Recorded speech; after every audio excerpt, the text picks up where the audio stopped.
তো চলুন আর কথা না বাড়িয়ে আমরা সরাসরি চলে যাই আমাদের আজকের ঘটনায়। ঘটনাটি ঠিক যেভাবে লেখা আছে আমি সেভাবেই পড়ে শোনানোর চেষ্টা করছি। প্রিয় লিসনার, আজ আমি আপনাদের জন্য নিয়ে এসেছি বাগলার দাদুর সেই রহস্যময় ঝুলি থেকে সংগ্রহ করা আরও একটি নতুন ও হাড়হিম করা সত্য ঘটনা। গাম্বিয়ার কুইন অরণ্যের সেই রহস্য যা আমি সংগ্রহ করেছি আমার বন্ধু ও পাগলার দাদুর সরাসরি উত্তরাধিকার তার নাতি চুকসের কাছ থেকে।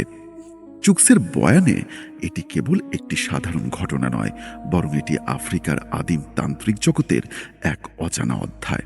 তো চলুন কথা না বাড়িয়ে আমরা সরাসরি প্রবেশ করি গাম্বিয়ার সেই ঘন কুয়াশাচ্ছন্ন রহস্যের অতল গহ্বরে।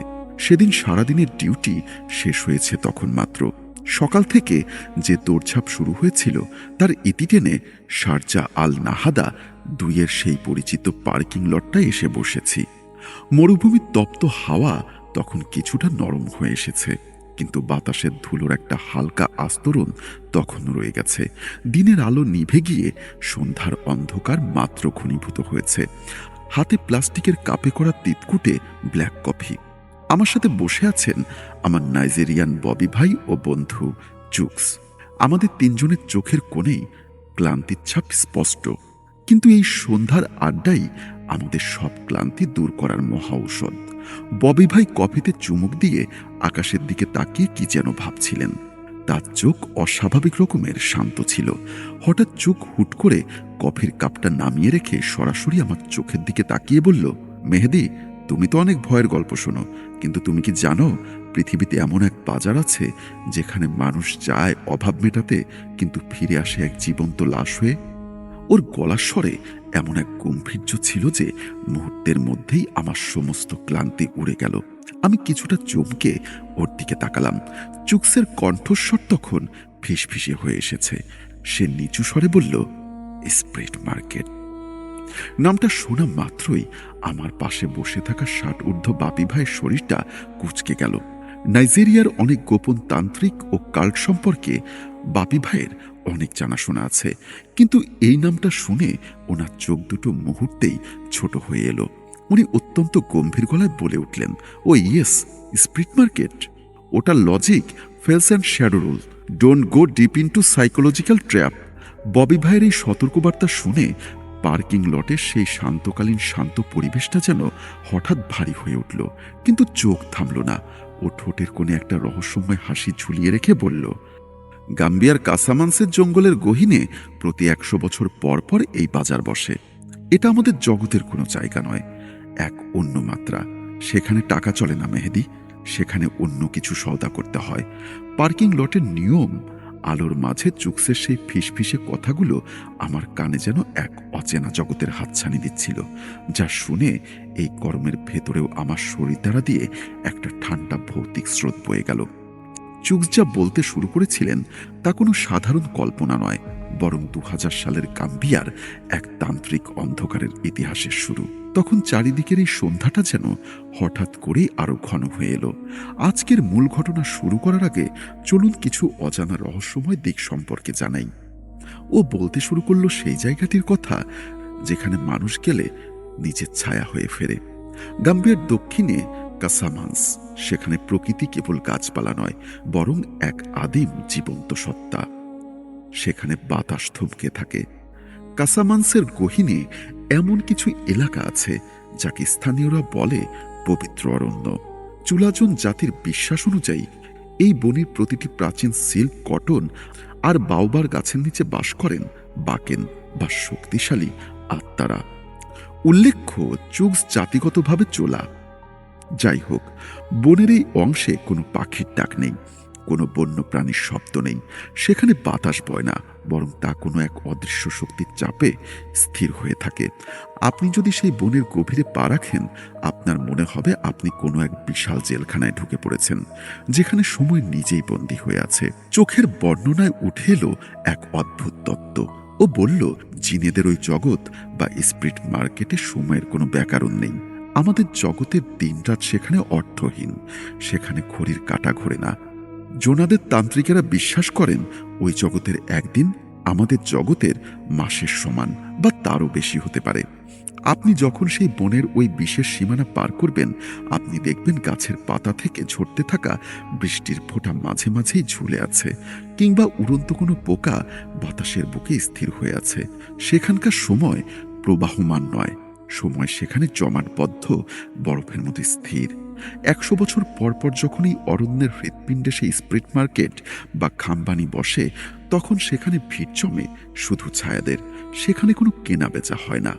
পার্থিবক্সে জুক্স বলল, মেহেদি, সেখানে মানুষ চায় তার অভাব মেটাতে, বিনিময়ে সে বিক্রি করে দেয় তার শৈশবের শ্রেষ্ঠ স্মৃতি। কেউ হয়তো চরম তান্ত্রিক শক্তি চায়, তার বিনিময়ে সে সওদা করে তার মায়া, মমতা ইত্যাদি। বাজার দেখতে কোনো সাধারণ হাটের মতো নয়। সেখানে কুয়াশার মতো ধোঁয়াটে অবয়বরা নিঃশব্দে ঘুরে বেড়ায়।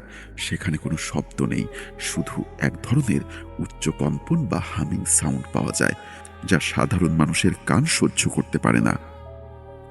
এই অরণ্য আর বাজারকে রক্ষা করে কুম্ভ নামক এক রহস্যময় সত্তা। জরাদের বিশ্বাস কুম্ভ হল বনের সেই আত্মা, যার শরীর তালপাতায় ঢাকা এবং সে লাটিমের মতো বন বন করে ঘুরতে থাকে। কেউ যদি বিনা অনুমতিতে সেই সীমানায় ঢোকে, কুম্ভ সেই ঘূর্ণি তাকে চিরকালের জন্য সময়ের স্থির জালে বন্দি করে ফেলে।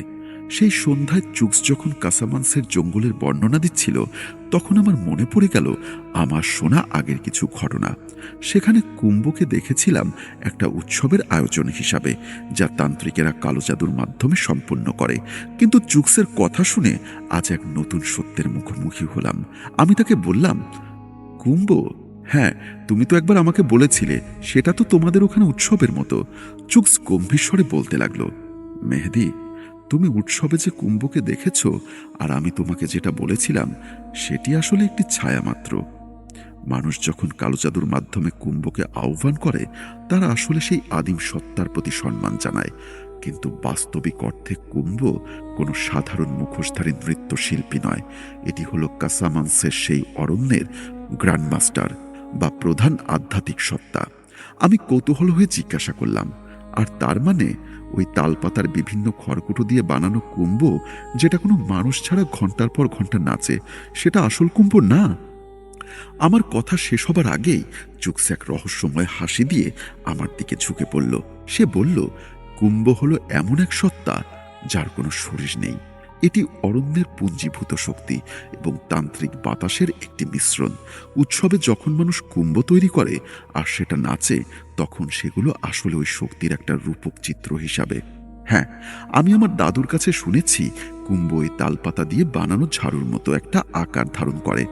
আর কাসামাসের সেই গভীর জঙ্গলে সেখানে স্পিড মার্কেট বসে। সেখানে এখনো কুম্ভ আবির্ভূত হয় তার আসল রূপে, অর্থাৎ ওই রূপে। আমি অবাক হয়ে শুনছিলাম। কুম্ভ সম্পর্কে চুক্স আরও বেশ কিছু তথ্য দিল আমাকে, সেগুলো আমি বর্ণনা করছি। সীমানা রক্ষা। কুম্ভ হল সেই অদৃশ্য দেওয়াল যা মানুষের জগৎ আর জিনদের জগতের মধ্যে পার্থক্য তৈরি করে। অর্থাৎ যারা তান্ত্রিক সাধনা ছাড়া বা অসৎ উদ্দেশ্যে সেই বনে ঢোকে, কুম্ভ সেই বিখ্যাত ঘূর্ণিমার মাধ্যমে তাদের হিতাহিত জ্ঞান কেড়ে নেয়। তান্ত্রিক শৃঙ্খলা স্পিরিট মার্কেটে যারা স্মৃতি বা আত্মা সওদা করতে আসে, তারা যেন কোনো নিয়ম ভঙ্গ না করে, সেটি নিশ্চিত করাই কুম্ভর কাজ। এটি সেই বাজারের অঘোষিত ল অ্যান্ড অর্ডার, বিচারের ক্ষমতা। কুম্ভ কেবল পাহারাদার নয়, সে একজন বিচারকও। কোনো তান্ত্রিক যদি তার শক্তি অপব্যবহার করে এবং জিনেদের জগতে ক্ষতি করতে চায়, তবে সেই তালপাতার আবরণের নিচে সে চিরকালের জন্য হারিয়ে যায়। যাই হোক, চারিপাশের সন্ধ্যাটা ততক্ষণে অন্ধকার হয়ে গেছে, কিন্তু ওর কথাগুলো আমাকে যেন টেনে নিয়ে গেল 2000 সালের গাম্বিয়ার এক প্রত্যন্ত গ্রামে। এবার আপনি ঘন্টা বাজিয়ে দিতে পারেন, আমি ঘটনার মূল পর্বে প্রবেশ করছি। ঘটনাটি শুরু হয়েছিল অদ্ভুতভাবে। গ্রামের পরিচিত মহিলা তান্ত্রিক কবিরাজ সাফি, যিনি তার একমাত্র সন্তান বাকুকে নিয়ে থাকতেন।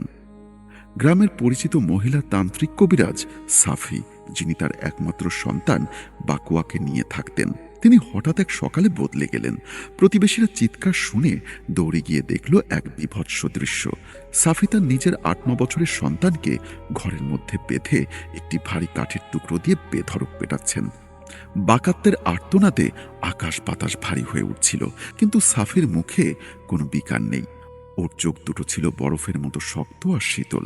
প্রতিবেশীরা যখন তাকে থামাতে গেল, সাফি গর্জে উঠে বলল, ছাড়ো আমাকে, এই আপদটাকে আজ আমি শেষ করে দেব।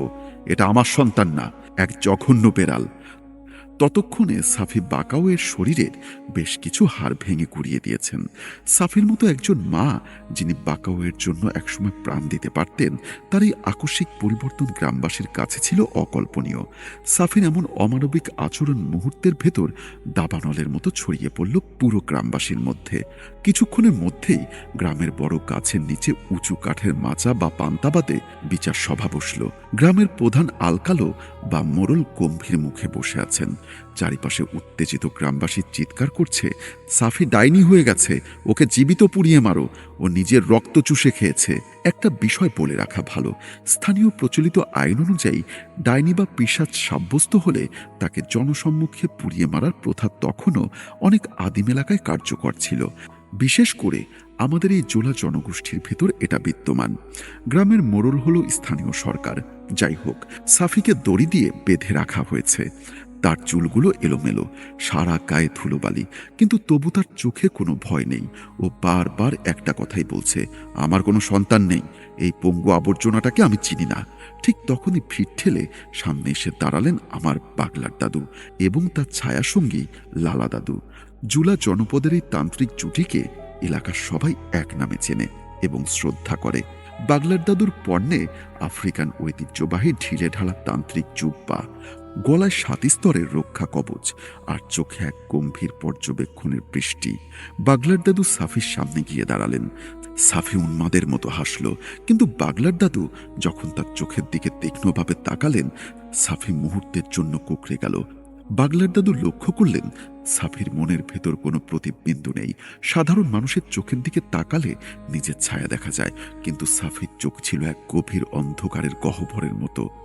বাগলার দাদু আলকালোর দিকে ফিরে বললেন, সম্মানিত আলকালো, সাফি যা করছে তা অমানবিক, কিন্তু আপনারা যাকে ডাইনি ভাবছেন সে আসলে এক জীবন্ত পঙ্গু আত্মা।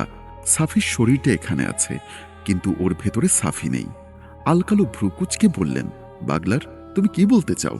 ও নিজের সন্তানের হাড় ভেঙেছে, এর চেয়ে বড় অপরাধ আর কি হতে পারে? বাগলার দাদু শান্ত স্বরে বললেন, আমাকে শুধু 24 ঘন্টা সময় দিন। আমি ওর ভেতরে সেই হারিয়ে যাওয়া সাফিকে খুঁজে বের করতে চাই। যদি আমি ব্যর্থ হই, আপনারা আপনাদের প্রচলিত সাজা কার্যকর করবেন, কিন্তু এক নিরপরাধ মায়ের আত্মাকে পুড়িয়ে মারার পাপ যেন এই গ্রামকে স্পর্শ না করে। বাগলার দাদুর ব্যক্তিত্ব এবং সম্মানের কারণে আলকালো কিছুটা দ্বিধায় পড়লেন। তাছাড়া বাগলার দাদু হলেন আলকালোর ঘনিষ্ঠ বন্ধু। অবশেষে তিনি ঘোষণা করলেন, বিচার স্থগিত রাখা হলো। কিন্তু সাফির সন্তানের অবস্থা আশঙ্কাজনক ছিল, তার চিকিৎসার প্রয়োজন। যদি নির্দিষ্ট সময়ের মধ্যে সাফি নির্দোষ প্রমাণিত না হয়, কোনো অলৌকিক কিছু না ঘটে, তবে আগুনের শিখাই হবে সাফির শেষ পরিণতি। এই বলে মোড়ল বিচার সভা ভেঙে চলে গেলেন। বাগলার দাদু মোড়লের কাছ থেকে 24 ঘন্টা সময় আদায় করে নিলেন এবং লালা দাদুর দিকে ফিরলেন। ওনার চোখে মুখে তখন রাগের দুশ্চিন্তা, কিন্তু কণ্ঠে অটল দৃঢ়তা। তিনি গম্ভীর স্বরে বললেন, লালা, সময় নষ্ট করে লাভ নেই, তুই দ্রুত তৈরি হয়ে চলে আয় সাফির বাড়িতে। এই নিষ্পাপ বাচ্চাটার প্রাপ্ত চিকিৎসা আগে প্রয়োজন। ওর হাড়ের যে অবস্থা করে ছেড়েছে, দেরি করলে ছেলেটা জীবনের মতো পঙ্গু হয়ে যাবে। লালা দাদু আর এক মুহূর্ত দেরি করলেন না। লম্বা লম্বা পা ফেলে তিনি নিজের ঘরের দিকে রওনা হলেন। গাম্বিয়ার উপকূলীয় অঞ্চলে একটা কথা প্রচলিত আছে, বাগলার দাদু যদি আত্মার হদিস জানেন, তবে লালা দাদু জানেন শরীরের প্রতিটি শিরার ভাষা। লালা দাদুর হাত দুটি কোনো সাধারণ মানুষের হাত নয়, বরং এই অঞ্চলের মানুষ বিশ্বাস করে ওনার আঙ্গুলের ডগায় বাস করে অরণ্যের এক প্রাচীন নিরাময় শক্তি।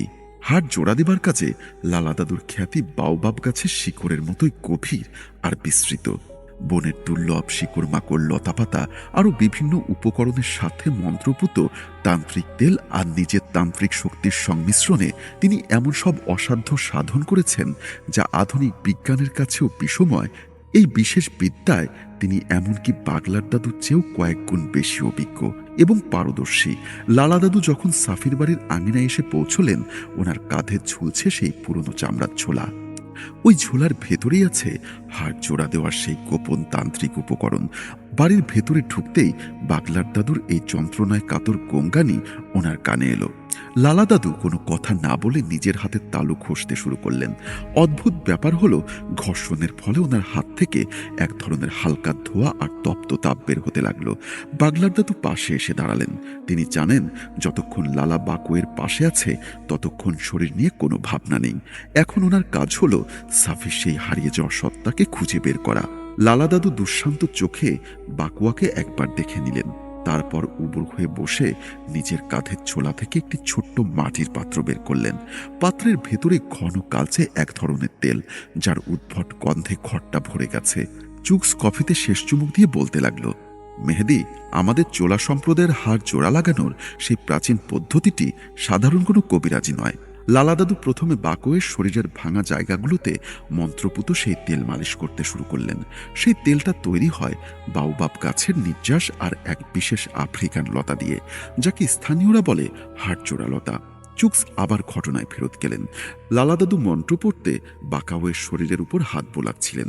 অদ্ভুত ব্যাপার হলো, লালা দাদুর হাত যতবার ভাঙা হাড়ের উপর পড়ছিল, ঘর ভর্তি সেই নিস্তব্ধতার মাঝে পরিষ্কার মর্মর শব্দ শোনা যাচ্ছিল। মনে হচ্ছিল চামড়ার নিচে অদৃশ্য কোনো কারিগর হাড়গুলোকে টেনে টেনে আগের জায়গায় বসিয়ে দিচ্ছে। বাকাও যন্ত্রণায় ছটফট করার কথা ছিল, কিন্তু সে এক গভীর ঘুমে আচ্ছন্ন। লালা দাদুর তান্ত্রিক সম্মোহনে সে যন্ত্রণার ওপারে চলে গেছে। এরপর লালা দাদু ঝোলা থেকে বের করলেন কিছু পাতলা কাঠের কাঠি এবং এক ধরনের বিশেষ আংশিকযুক্ত লতা। তিনি অত্যন্ত দক্ষ হাতে বাকোয়ের হাত ও পায়ের হাড়গুলোকে সোজা করে সেই কাঠি দিয়ে বেঁধে দিলেন। একে বলে আফ্রিকান স্প্লিটিং। তবে লালা দাদুর বিশেষত্ব ছিল অন্য জায়গায়।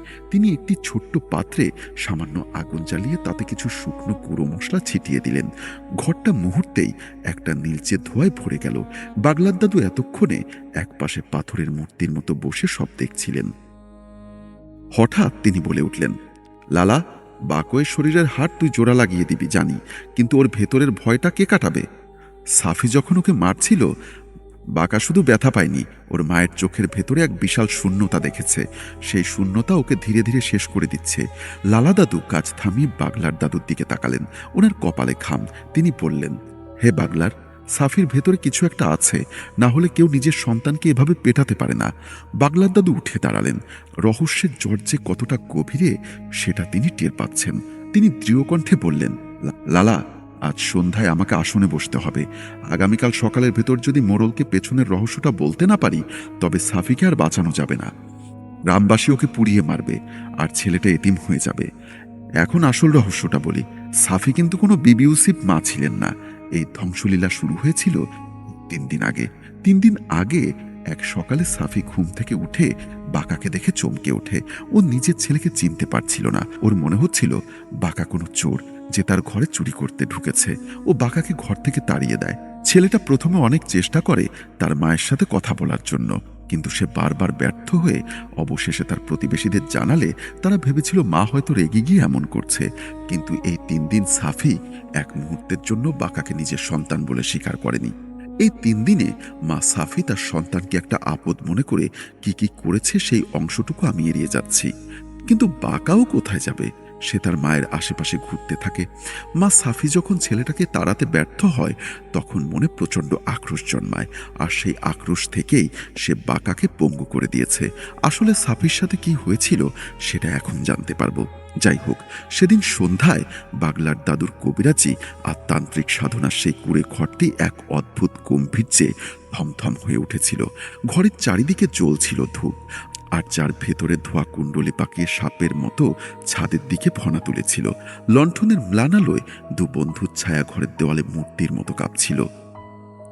বাকাওয়ের শরীরের হাড় লালা দাদুর তান্ত্রিক ক্ষমতায় জোড়া লাগিয়ে দিলেও সাফির ভেতরে যে অন্ধকার বাসা বেঁধেছে তার রহস্য উন্মোচন করা তখন সময়ের দাবি। বাগলার দাদু দীর্ঘক্ষণ গভীর ধ্যানে মগ্ন থেকে আহ্বান করলেন ওনার অনুগত সংবাদবাহক মুখবিরচিনকে। তবে তার আগে একটা তথ্য জানাই, যারা এই বিষয়টি প্রথমবার শুনছেন তাদের জানিয়ে রাখি। অতি প্রাকৃত জগতে এক বিশেষ শ্রেণীর জিন থাকে, যাদের কাজই হলো সংবাদ সংগ্রহ করা। যাই হোক, ঘটনায় ফেরা যাক। দাদুর আহ্বানে সাড়া দিয়ে মুখবিরচিন অদৃশ্য জগৎ থেকে ঘরের কোণে ধোয়ার আড়াল থেকে আবির্ভূত হলেন। বাগলার দাদু গভীর স্বরে তাকে নির্দেশ দিলেন, সাফির জীবনের এই আকস্মিক পরিবর্তনের মূল কারণ খুঁজে বের করতে। দাদুর নির্দেশ পাওয়া মাত্র মুখবির এক দমকা বাতাসের মতো মিলিয়ে গেল সাফির অতিথির সন্ধানে। সময় যেন কাটতেই যাচ্ছিল না। লালা দাদু ঊর্ধ্বশ্বাসে তাকিয়ে আছেন বাগলার দাদুর দিকে। বেশ কিছুক্ষণ পর ঘরের কোণে এক হিমশীতল হাওয়া খেলে গেল। মুখবির জিন ফিরে এলো, কিন্তু তার কণ্ঠে ছিল এক চরম হতাশা। সে নত মস্তকে কাঁপানো স্বরে বলল, বাগলার, বাগলার, আমার সব শক্তি ব্যয় করেছি। গাম্বিয়ার আনাচে কানাচে খুঁজেছি, বাতাসের কানে কান পেতেছি, কিন্তু সাফির কৃতকর্মের কোনো চিহ্ন দৃশ্যমান জগতে নেই। আমার মনে হচ্ছে ওর আসল সত্তা এই চেনা জগতের সীমানা ছাড়িয়েছে, এমন কোথাও চলে গেছে যেখানে আমাদের প্রবেশের সাধ্য নেই। মুখবিরের এই ব্যর্থতা দাদুদের মনে দুশ্চিন্তার কালো মেঘ নামিয়ে আনে। যদি মুখবিরও কোনো সন্ধান না পায়, তবে বুঝতে হবে সাফি এমন কোনো গোলকধাঁধায় পা রেখেছে যেখানে সাধারণ শক্তির প্রবেশ অধিকার নেই। বাগলার দাদু এবার স্থির করলেন আজ আর সাধারণ শক্তিতে কাজ হবে না। তিনি সিদ্ধান্ত নিলেন এমন একজনকে ডাকবেন যাকে বিশেষ কোনো সংকট ছাড়া স্মরণ করা যায় না। তিনি এক অতি প্রাচীন এবং পরম জ্ঞানী বুজুর্গ জিনকে ডাকলেন। বিশেষ মন্ত্র, ধূপ আর কিছু তান্ত্রিক আচারের পর ঘরটা এক অলৌকিক শীতলতায় ছেয়ে গেল। মনে হলো সময় যেন স্থির হয়ে গেছে।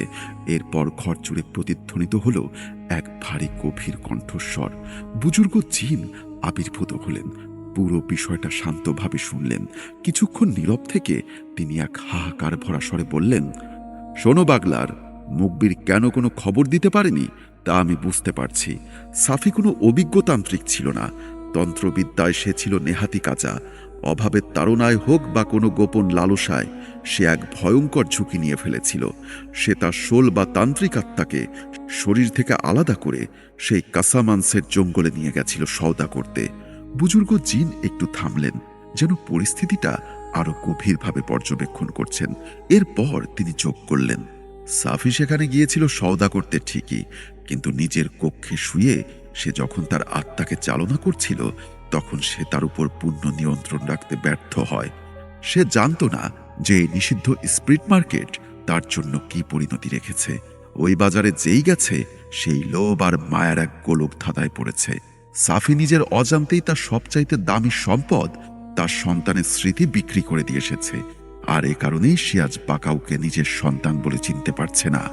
বুজুর্গ জিন কিছুক্ষণ থামলেন, তারপর তিনি আরো যোগ করলেন, শোনো বাকলার, জিনেরা কোনো পূর্ব প্রস্তুতি ছাড়া বিদেহী আত্মাকে তাড়া করতে পারে না। আর খামি এমন এক জায়গা যেখানে শুধু মানুষের আত্মা আর নির্দিষ্ট কিছু বিশেষ ক্ষমতার সত্তা প্রবেশ করতে পারে। সেখানে কি লেনদেন হয়েছে সেটা বোঝার ক্ষমতা সাধারণ মুখবিরের নেই। এজন্যই তোমার মুখবির তথ্য সংগ্রহ করতে ব্যর্থ হয়েছে।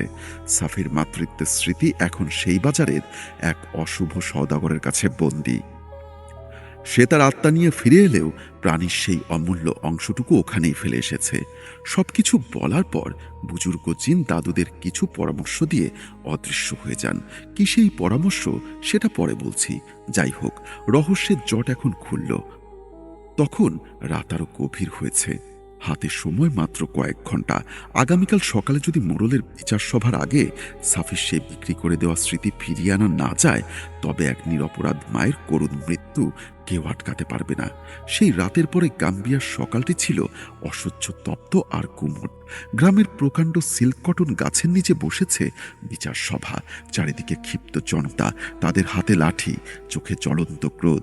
সাফিকে যখন দড়ি দিয়ে বেঁধে মাঝখানে আনা হলো, তখনও চুলগুলো ধুলোয় লুটোপুটি খাচ্ছে, কিন্তু ওর চোখ দিয়ে কোনো জল বের হচ্ছে না। ও এক দৃষ্টিতে তাকিয়ে আছে নিচের দিকে, যেন কোনো এক অচেনা জগতের হাতছানি দেখছে। সে ভিড়ের ভেতর থেকে উন্মত্ত জনতার চিৎকার উড়িয়ে মারো হালকালো তার হাতের ভারী লাঠিটি তার পাশে ছায়ার মতো দাঁড়িয়ে থাকা লালা দাদু।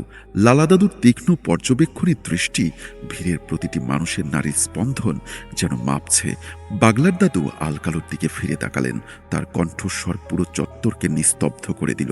বাগলার দাদু বললেন, বন্ধু আলকালো, এই যে আগুনের শিখা জ্বালানোর জন্য সবাই উন্মত্ত, এই আগুন আজ শুধু সাফিকে পোড়াবে না, এই আগুন আমাদের আদিম বিশ্বাসের মর্যাদা আর ইনসাফকেও ছাই করে দেবে। চোখ মেলে তাকিয়ে দেখো, সাফি যা করেছে তা অমানবিক ঠিকই, কিন্তু সেই কাজটা কি সাফি করেছে? হালকা ভ্রুকুচকে বলল, বাগলার, কি বলতে চাও?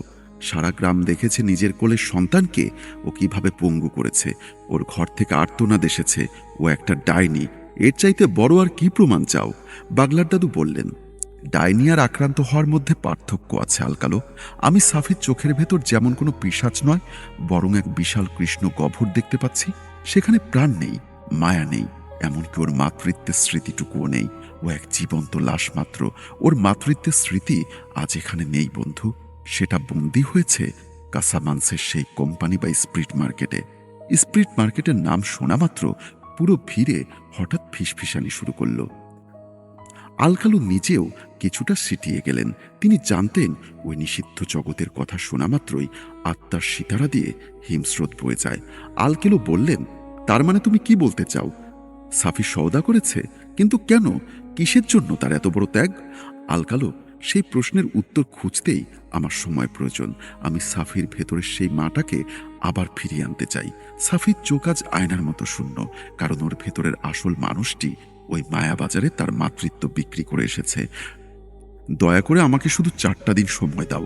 এই 4 দিন সাফি আমার জিম্মায় থাকবে। বাগলার, তুমি জানো জনতা কতটা ক্ষিপ্ত। বাকাওয়ের হাড়গোড় ভেঙে গুড়িয়ে দিয়েছে ওরা কি 4 দিন অপেক্ষা করবে?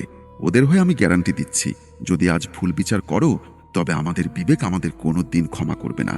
চৈত্র মাসের খরা যেমন মাটি ফেটে চৌচির হয়, সাফির মাতৃত্ব আজ তেমনি ফেটে গেছে। আলকালো, আমি সেই ফাটলে শান্তির জল ঢালতে চাই। 4 দিনের মধ্যে যদি আমি সাফির আত্মা এবং স্মৃতি উদ্ধার করে আনতে না পারি, তবে আমি নিজে দাঁড়িয়ে ওকে ওই মশালের আগুনে ঘি ঢালবো। লালাদাদু এতক্ষণ চুপ ছিলেন। এবার তিনি এগিয়ে এসে আলকালোর দিকে তাকিয়ে বললেন, আলকালো, শরীর সারাতে সময় লাগে, আর আত্মা সারাতে লাগে মরণ জয় সংকল্প। 4 দিন বড় কম সময়, তবু আমরা তা গ্রহণ করলাম। বাগাউকে আমি যমরাজের দুয়ার থেকে ফিরিয়ে আনছি, আর বাগলার ওর মাকে ফিরিয়ে আনবে। আর লালাদাদুর অটল প্রতিশ্রুতির সামনে আলকালো মাথা নত করলেন। তিনি হাত উঠিয়ে জনতার উদ্দেশ্যে ঘোষণা করলেন, আগামী 4 দিন কোনো আগুন জ্বলবে না। এই 4 দিন সাফির ভাগ্য বাগলার আর লালার হাতে অর্পিত হলো। যদি তারা ব্যর্থ হয়, তবে এই মাটির নিচ থেকেই সাফির সমাধি রচিত হবে। গ্রামের সেই উত্তপ্ত বিচার সভা থেকে সাফি আর বাগাওকে যখন বাগলার দাদুর কুড়ে ঘরে নিয়ে আসা হলো, তখন আকাশের বুক চিরে শেষ বিকেলের রক্তিম আভা ফিকে হয়ে আসছে। চারিদিকে এক থমথমে নিস্তব্ধতা। দাদুর বাড়ির সীমানায় পা রাখতেই বাতাসের গন্ধ বদলে গেল। সেখানে বাতাসে মিশে আছে পোড়া ধূপ, শুকনো ঔষধি গাছের এক আদিম সুবাস। বাগলার দাদুর স্ত্রী, যাকে পুরো জনগণ বড় আম্মা বলে এক নামে চেনে, তিনি শুধু দাদুর জীবন সঙ্গিনী নয়, বরং দাদুর এক আধ্যাত্মিক সাধনার নীরব সাক্ষী। সাফির সেই শূন্য চোখের দৃষ্টি আর পাথরের মতো শক্ত শরীর দেখে বড় আম্মা দীর্ঘশ্বাস ফেললেন। তিনি জানতেন সাফির ভেতরে এখন যে অন্ধকার, তাকে রুখতে হলে কেবল মমতা নয়, প্রয়োজন এক দুর্ভাগ্য প্রাচীর। তিনি উঠোনের এক কোণে রাখা পাথরের হামানদিস্তায় পিষতে শুরু করলেন বিরল ব্লু ক্রিপার, যা নীলতা। জোলাতান্ত্রিকের বিশ্বাস অনুযায়ী এই লতা কেবল গভীর জলাশয়ের ধারে ফোটে এবং অশুভ শক্তির বিনাশ ও হারানো স্মৃতি ফেরাতে অদ্বিতীয়। বড়মা নীলচে সেই ঘন প্রলেপটি সাফির কপালে লেপটে দিলেন। অদ্ভুত ব্যাপার হলো, সেই প্রলেপ স্পর্শ করা মাত্রই সাফির শরীর থরথর করে কেঁপে উঠল এবং তার তপ্ত কপাল মুহূর্তেই বরফের মতো শীতল হয়ে গেল। বড় আম্মা নিচু স্বরে এক প্রাচীন রক্ষা মন্ত্র উচ্চারণ করে বললেন, যতক্ষণ এই নীল চিহ্ন তোমার কপালে থাকবে, খাম্বানির কোনো ছায়া কোনো সওদাগর নাগাল পাবে না। এটি ছিল এক অদৃশ্য তান্ত্রিক শেল্ড, যা সাফির শরীরকে পৃথিবীর সাথে বেঁধে রাখল। ওদিকে পাশের ঝুপড়ি ঘরে তখন চলছে এক ভিন্ন লড়াই। লণ্ঠনের ম্লান আলোয় লালাদাদু হাঁটু গেড়ে বসেছেন ছোট্ট বাকোয়ের পাশে। দ্বিতীয় দফায় তান্ত্রিক চিকিৎসা চলছে। ছেলেটার হাড়গুলো যেভাবে সাফি ভেঙেছে, তা দেখে যে কারো কলিজা কেঁপে উঠবে। কিন্তু লালাদাদুর চোখে কেবল ধ্যানের একাগ্রতা। তিনি তার জোলা থেকে বের করলেন সেই বিশেষ বাওবা তেল। আফ্রিকান এই বিশাল গাছকে বলা হয় জীবনের বৃক্ষ। সেই গাছের নির্যাস আর তান্ত্রিক লতা দিয়ে তৈরি সেই তেলের গন্ধ এতটাই কড়া যে ঘর ভর্তি নীলচে ধোঁয়াও যেন হার মেনে যাচ্ছিল। লালা দাদু নিজের দুহাতের তালু ঘষতে শুরু করলেন। ঘর্ষণের শব্দে মনে হচ্ছিল কোনো চাকা ঘুরছে। হঠাৎ দাদুর হাত থেকে এক ধরনের তপ্ত তাপ বের হতে লাগলো। তিনি সেই গরম হাত বাকুয়ের ভাঙা পায়ের উপরে রাখতেই ঘর ভর্তি সেই নিস্তব্ধতার মাঝে পরিষ্কার শোনা গেল মর্মর শব্দ, যেন কোনো অদৃশ্য কিছু শ্রেণী হাতুড়ি দিয়ে কেউ ভাঙা হাড়গুলোকে জোড়া লাগিয়ে দিচ্ছে। ছেলেটিও গভীর ঘুমে আচ্ছন্ন, কিন্তু তার কপালে জমে ওঠা ঘাম বলে দিচ্ছিল ভেতরে এক মহাযুদ্ধ চলছে। লালা দাদু খুব সুন্দর বনে পাতলা কাঠের কাঠি আর যুক্ত লতা দিয়ে এক অদ্ভুত তান্ত্রিক ব্যান্ডেজ তৈরি করলেন। দাদুর আঙ্গুলের প্রতিটি ছোঁয়ায় যেন বানের হাজার বছরের আরোগ্য শক্তি বাঁকাওয়ের শরীরে প্রবেশ করেছিল। বড় আম্মা লালা দাদুর প্রচেষ্টায় সাফিয়ার বাঁকাও তখন সুরক্ষার বলায়। বড় আম্মার নীলতার প্রলেপ আর লালা দাদুর হাড়জোড়া তেলের জাদুতে ঘরটা এক অদ্ভুত কুমোট শান্তিতে ভরে গেছে। কিন্তু বাইরের সেই উত্তপ্ত জনতার ক্রোধ থামাতে হলে এই সমস্যার একটি চিরস্থায়ী সমাধান করা অত্যন্ত জরুরি। সেদিন সন্ধ্যায় বাগলার দাদু তার ঘর থেকে বের করে আনলেন বাগলার দাদুর ঐতিহ্যের প্রতীক আফ্রিকান কাঠের খোদাই করা হুক্কাটি। এটি কোনো সাধারণ হুক্কা নয়, এটি দাদুর বংশ পরম্পরায় চলে আসা এক আধ্যাত্মিক সম্পদ। দাদু কলকিতে এক বিশেষ ধরনের তামাকের মিশ্রণ নিলেন। লালা তখন হুক্কায় টান দিলেন, তখন নলের ভেতর থেকে এক অদ্ভুত গভীর কুরকুর শব্দ বেরিয়ে আসলো, অনেকটা ঘুমন্ত বন্য পশুর নাক ডাকার মতো। হুক্কার ধোঁয়া তখন দাদুর চারিপাশ ঘিরে ফেলল। তখন লণ্ঠনের আলোয় তার মুখটা এক অশুভ অথচ গম্ভীর মায়ার মতো দেখাচ্ছিল। লালা দাদু হুক্কার নলটা বাগলার দাদুর দিকে এগিয়ে দিলেন। বাগলার দাদু হুক্কায় একটা লম্বা টান দিয়ে এক মুখ ধোঁয়া ছেড়ে লালা দাদুর দিকে তাকালেন। তার চোখ দুটো তখন ম্লান আলোয় জ্বলজ্বল করছে।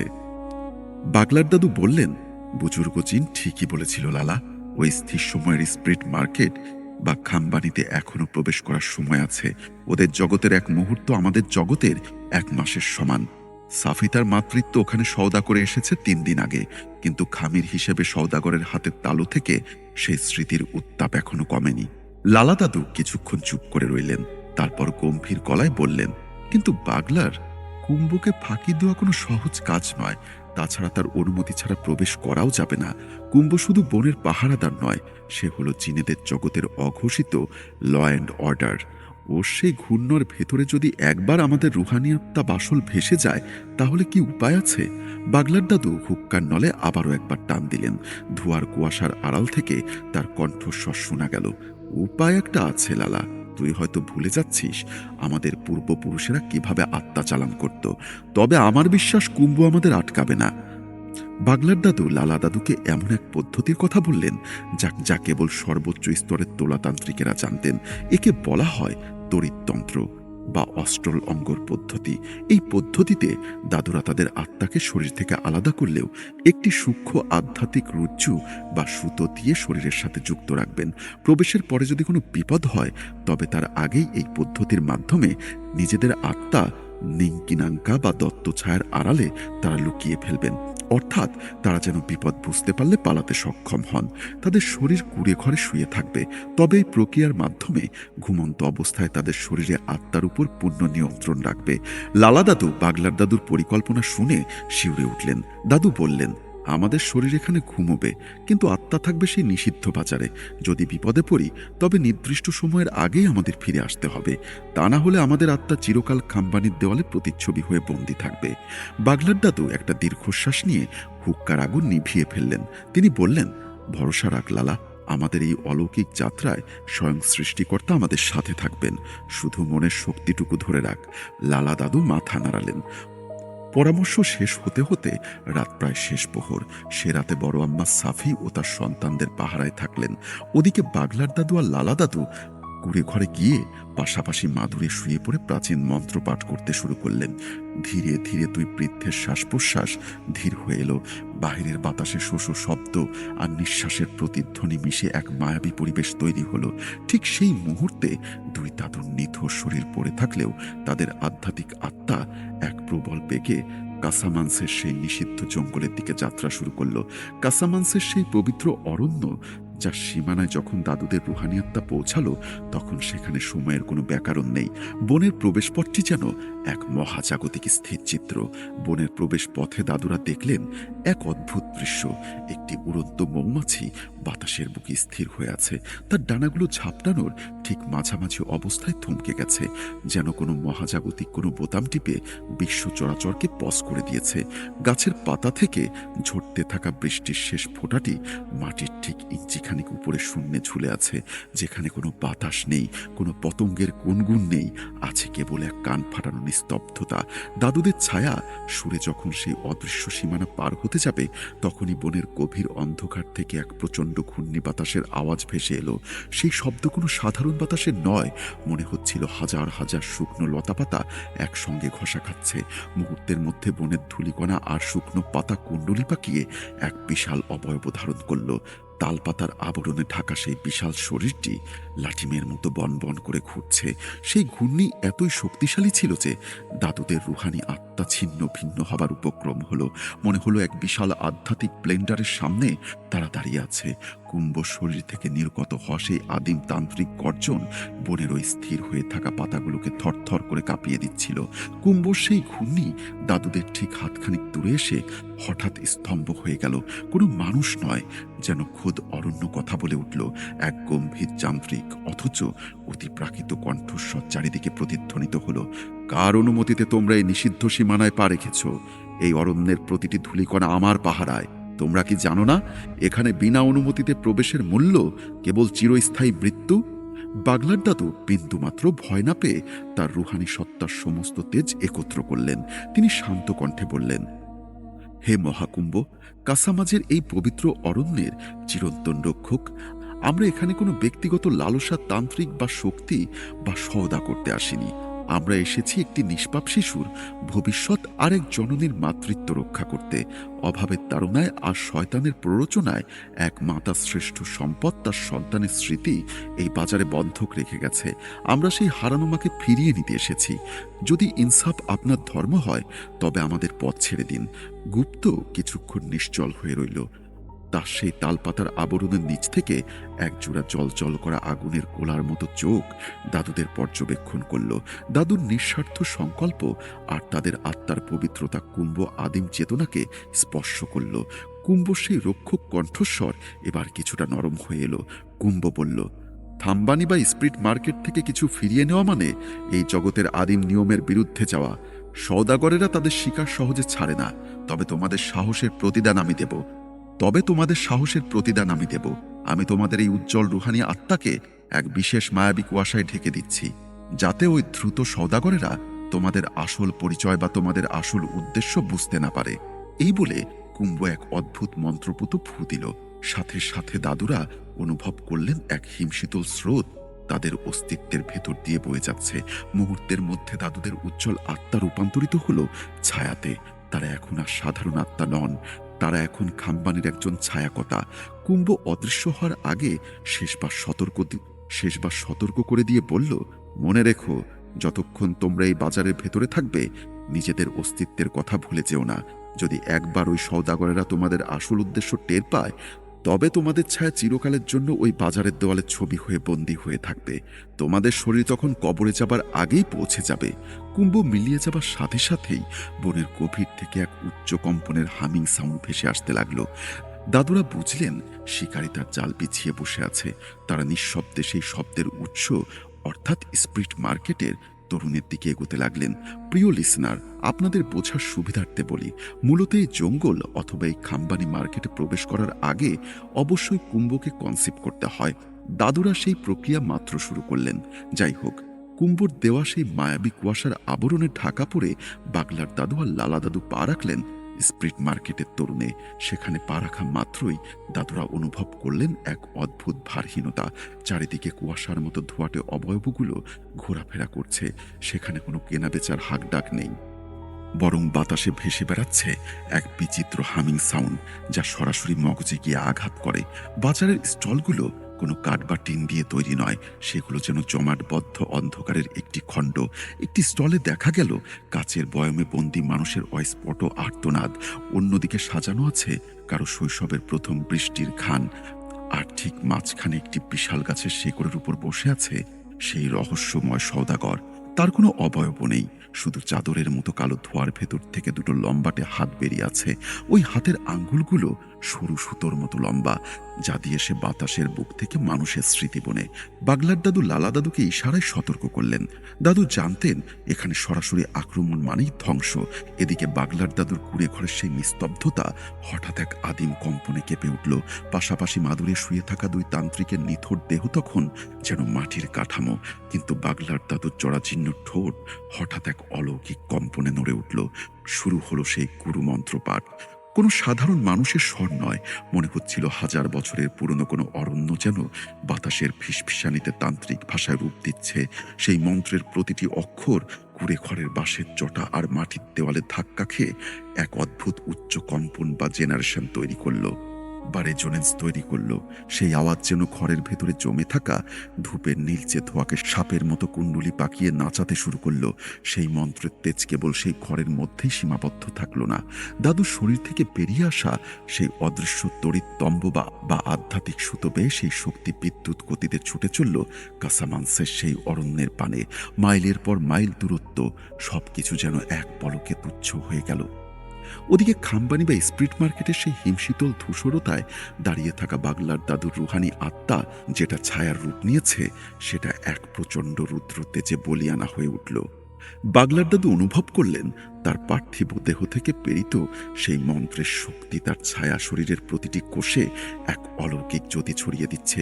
এটি ছিল এক আধ্যাত্মিক ব্রিজ, যা পৃথিবীর রক্ত মাংসের শরীরের সাথে জিনদের জগতের ছায়া সত্ত্বে এক নিরবিচ্ছিন্ন সংযোগ।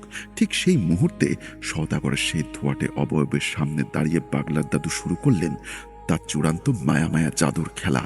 কুড়ে ঘরে মন্ত্রের তেজে দাদুর চারিদিকে তৈরি হলো এক মায়াবী মরিচিকা। সওদাগরের চোখের সামনে ভেসে উঠল এক অন্য জগৎ। সওদাগর যখন তার সেই ধোঁয়াটে হাত বাড়িয়ে মায়ার গোলক ধাঁধায় দিশেহারা হয়ে তলিয়ে যাচ্ছিল, বাগলার দাদুর ছায়ার ঠোঁটে তখন ফুটে উঠল এক তৃপ্তির হাসি। তিনি জানতেন মন্ত্রের এই প্রচণ্ড তেজ সওদাগরকে এখন এক মায়াবী ঘোরের নেশা আবিষ্ট করে রেখেছে, যে সেখান থেকে সহজে মুক্তি পাবার সাধ্য তার নেই। এটি ছিল এক আধ্যাত্মিক ঔষধ, যা সওদাগরের আদিম চেতনাকে সাময়িকভাবে পঙ্গু করে দিয়েছে। যদিও তাদের নশ্বর শরীর মাইলের পর মাইল দূরে সেই নিভৃত কুঁড়ে ঘরে পড়েছিল, কিন্তু বাগলার দাদুর উদ্ভাবিত তড়িৎতন্ত্র বা আস্ট্রাল অঙ্কর পদ্ধতিটি ছিল এক মহাজাগতিক মাস্টারপিস। সেই অলৌকিক আধ্যাত্মিক রুদ্রটি তখন সরাসরি মহাজাগতিক শক্তির মূল উৎসের সাথে যুক্ত হয়ে এক অতি প্রাকৃত ক্রেট তৈরি করল। ঠিক এই মাহেন্দ্রগুণে লালা দাদু সওদাগরের ঠিক সামনে গিয়ে দাঁড়ালেন। তিনি তার ছায়া হাত থেকে বের করে আনলেন এক বিচিত্র জ্যোতিকোলক। এটি কোনো সাধারণ আলো নয়, বরং লালা দাদুর দীর্ঘ কয়েক দশকের হাড়ভাঙা তান্ত্রিক সাধনা, ত্যাগ আর আধ্যাত্মিক শক্তির ঘনীভূত নির্যাস। সওদাগর যখন তার সেই অলৌকিক আলোর মায়ায় মোহিত হয়ে তার কুয়াশাময় হাত বাড়ালো, ঠিক তখনই দূরবর্তী সেই কুঁড়ে ঘরে শায়িত লালা দাদুর অবশ শরীর থেকে শুরু হলো চূড়ান্ত মন্ত্রপাঠ।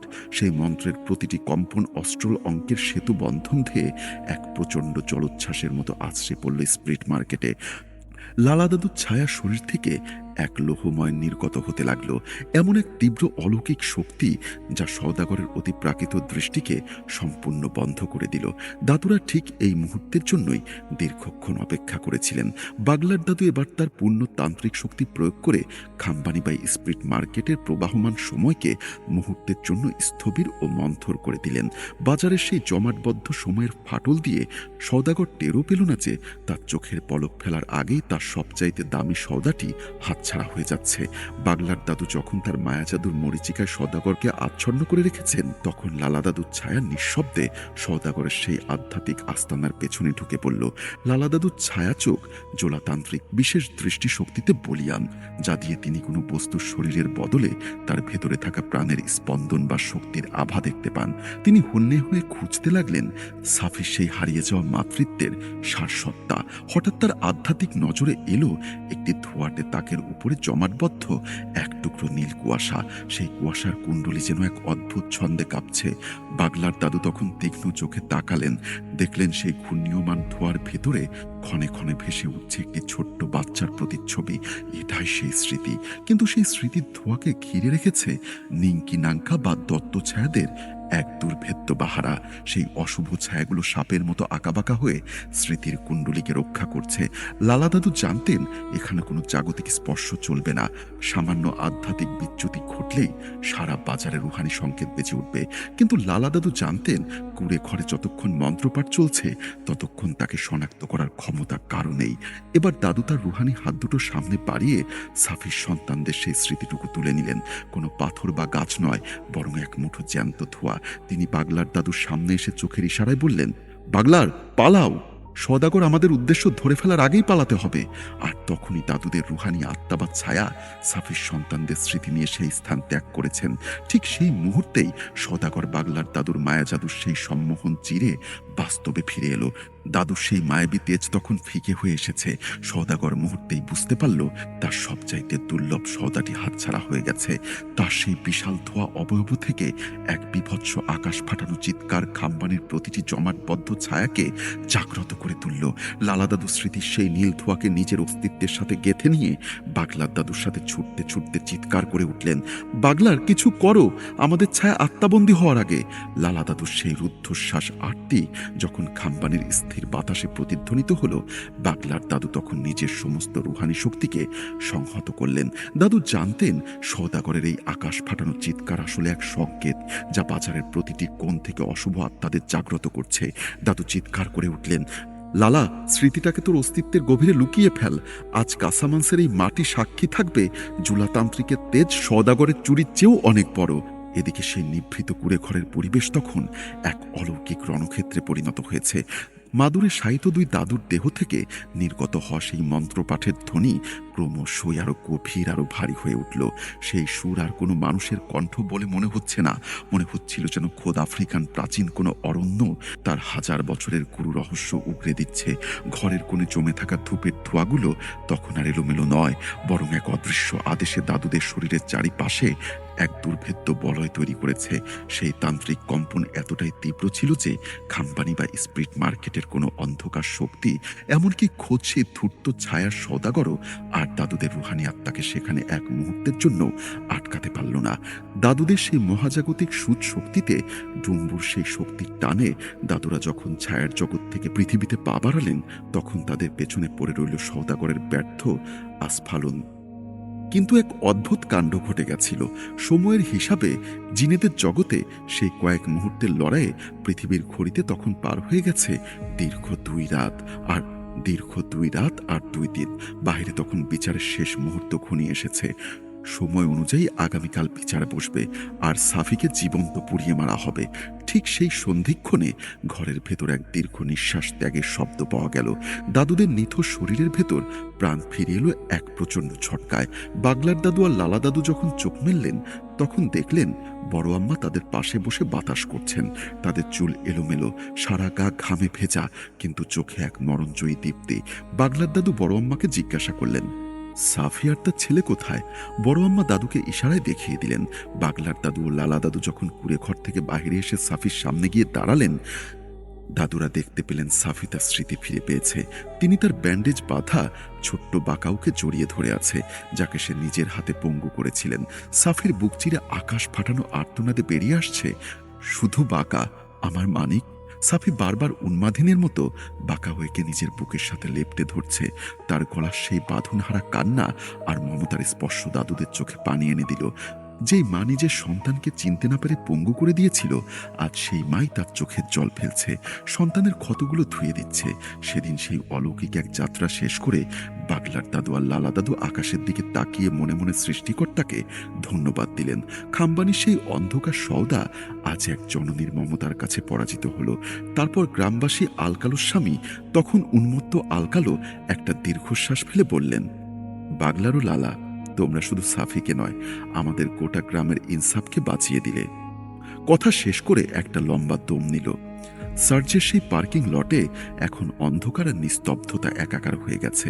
বাবি ভাই আমার দিকে তাকিয়ে বললেন, remember one thing, peeps money everyday only, fuse friends like Baglar and Lala buy back. এই ছিল ২০০০ সালের গাম্বিয়ার সেই লোমহর্ষক অলৌকিক ঘটনার ইতিবৃত্ত। মানুষের অভাব আর মায়ের এই লড়াইয়ে সাফির মাতৃত্ব ফিরে পাওয়ার কাহিনীটি আশা করছি আপনাদের হৃদয়ে দাগ কেটে যাবে। ঘটনার বর্ণনায় যদি কোনো অনাকাঙ্ক্ষিত ভুল কিংবা ত্রুটি হয়ে থাকে, একজন স্টোরি টেইলার হিসাবে আমি আপনাদের সবার কাছে সেই কারণে ক্ষমা চেয়ে নিচ্ছি। আপনাদের সবার প্রতি রইল অনেক অনেক শুভকামনা। আল্লাহ হাফেজ। তো দুর্দান্ত একটি ঘটনা পড়লাম এবং আমি আমার এপিসোডে এরকম ঘটনা সত্যি বলতে আমি পড়িনি এবং সত্যি দুর্দান্ত দুর্দান্ত একটি ঘটনা। এবং আমি যখন এই ঘটনাটি পড়ছিলাম আমার কাছে মনে হচ্ছিল যে যখন বাগলার দাদু এবং লালা দাদু অন্য কোনো একটা জগতে চলে গেছে, তখন আমার কাছে মনে হচ্ছিল যে আমার আত্মাটাও মনে হয় অন্য কোনো জগতের মধ্যে চলে গেছে, কোনো জিনের জগতে। আমি কি আর এই জগতে ফিরতে পারবো? মানে আমার না কেমন যেন মাথার মধ্যে ঘুরপাক খাচ্ছিল, আমার নিজের দম বন্ধ হয়ে আসছিল। মানে সত্যি দুর্দান্ত একটি ঘটনা এবং সেই ঘটনা আমি আপনাদেরকে পড়ে শোনালাম এবং অসংখ্য ধন্যবাদ যে আপনি এত সুন্দর একটি ঘটনা আমাদেরকে পাঠিয়েছেন। আমি আপনাদেরকে বলবো যে আশা করছি এই ঘটনা শুধু আমার না, আমার যারা লিসনার আছে সবারই মনে দাগ কেটে যাবে এবং আপনি চাইলেই কিন্তু ঘটনা সংগ্রহ করে আমাদের এরকম বা এর থেকেও বেটার আরও ঘটনা আমাদেরকে পাঠাতে পারেন। সো আমরা আর বেশি কথা বলবো না।